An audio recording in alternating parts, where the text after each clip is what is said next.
It was a peaceful town where doors were left unlocked and neighbors greeted each other by name. Nothing ever really happened, until the morning when Emily's lifeless body was found under the old oak tree in the town park. 19 years old, full of life, dreams, and quiet kindness, Emily had gone for her usual evening walk the night before but never returned. A jogger found her the next day, lying still in the dewy grass, her eyes closed as if in sleep. There were no visible wounds, no signs of a struggle.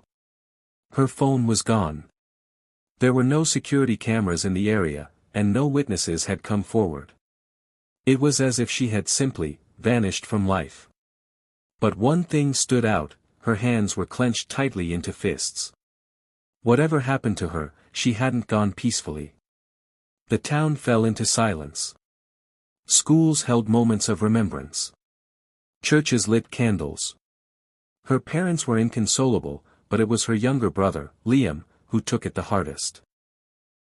Just 12 years old, he didn't fully understand why his sister, who always smiled and brought him cookies after school, wasn't coming back. He sat for hours by the window, waiting for her like he always had. The police were at a loss. No leads. No clues. Just a beautiful girl whose life ended in mystery. And yet, tucked inside her closed fist was something small, something that would later crack the case wide open. But no one knew that yet. Detective Maya Thompson arrived at the park just after dawn. She was known not for shouting or flashing badges, but for her calm, observant eyes and quiet intuition. As she stood over Emily's body, cordoned off by yellow tape and surrounded by wilted flowers left by grieving townspeople, she noticed what others had overlooked. Emily's right hand was clenched tighter than anything else on her body, her knuckles stiff, as if she had held on to something even in death. Maya requested the coroner delay moving the body until she had a closer look. Carefully, she knelt down, took a deep breath, and gently opened Emily's hand. Inside, buried in the curve of her fingers, was something unexpected, a small, broken beaded charm. It was simple, handmade, and looked like it had once been part of a child's bracelet. A single red bead still clung to its string, the rest frayed and scattered. It didn't match Emily's clothes. It didn't look like something she would wear. There was no blood on it, no clear DNA. To other officers, it seemed meaningless, just debris from the ground, maybe. But Maya knew better. Emily had held on to it.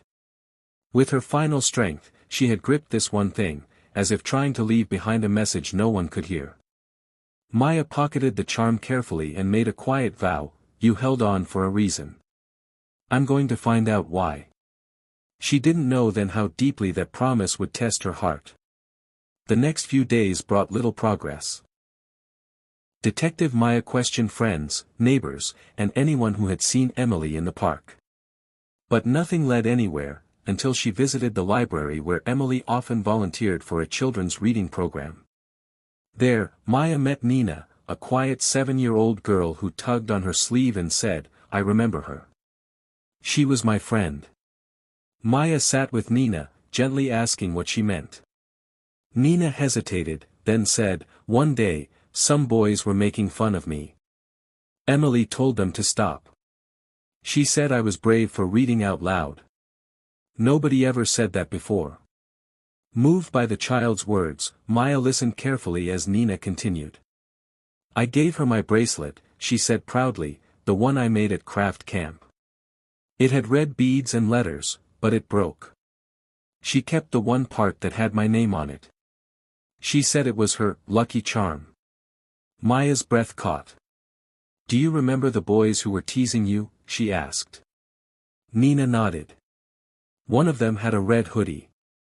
He always came to the park with 2 others." It clicked. The broken charm Emily clutched was Nina's, something given in a moment of innocent gratitude. Emily had saved a child from bullying, and in return, that child unknowingly gave her the only clue that would matter after her death. What began as kindness had now become evidence.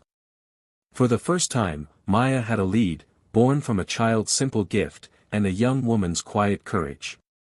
With the new lead in hand, Detective Maya began revisiting the case with fresh eyes. She asked local schools for any reports of bullying or complaints involving boys who matched Nina's description. One name kept coming up, Jason, a 16-year-old known to hang around the park with two older friends. He often wore a red hoodie and had a history of minor trouble, nothing serious, until now. Maya brought Jason in for questioning. At first, he was smug, dismissive. "I didn't even know that girl," he said. But when Maya placed the broken charm on the table between them, his eyes flickered. It was barely a second, but she saw it. She leaned in. Emily died protecting someone. A little girl. She wasn't trying to be a hero, but she became one anyway. That charm came from the girl she saved. Jason stayed silent, his facade cracking. After an hour of silence, his voice finally broke. "We didn't mean to kill her," he whispered. "We just wanted to scare her, tell her to keep out of things." But she wasn't scared. She just looked at us and said, "You don't have to be like this." And then, things got out of hand. Maya listened in stunned silence. Emily hadn't begged or screamed. She had spoken to them with compassion, even as they threatened her. That simple sentence, "You don't have to be like this," was her final act of kindness. And it was the one that broke Jason. The truth had finally surfaced, not through force, but through the power of empathy and conscience. In the weeks that followed, the town slowly began to breathe again.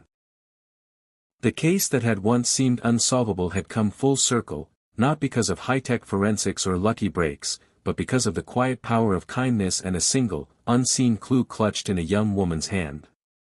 Jason and his friends were arrested, and justice was served.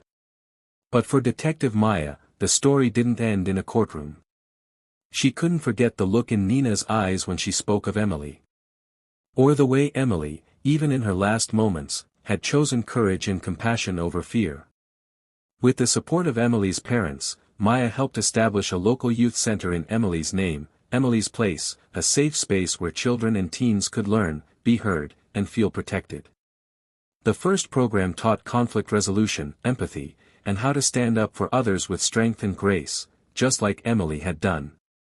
On the day the center opened, little Nina stood beside a framed photo of Emily, holding a new bracelet she had made. "She was my hero," Nina whispered. "And now she's everyone's."